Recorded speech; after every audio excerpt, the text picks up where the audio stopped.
আসসালামু আলাইকুম, কেমন আছেন সবাই? আশা করি সবাই ভালো আছেন আল্লাহর রহমতে।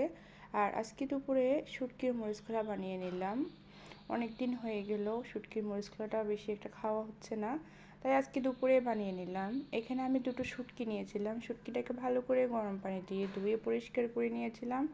আর চুলাতে একটা কড়াই বসিয়ে তেল গরম করে শুটকিটা দিয়ে দিলাম। 2 মিনিট ধরে শুটকিটাকে আগে ভালো করে ভেজে নিয়েছিলাম।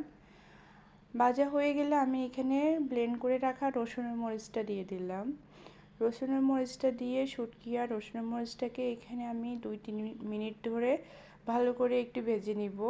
এতে করে মরিচে থাকা যে পানিটুকু ছিল ওটা ভালো করে শুকিয়ে যাওয়া পর্যন্ত অপেক্ষা করব।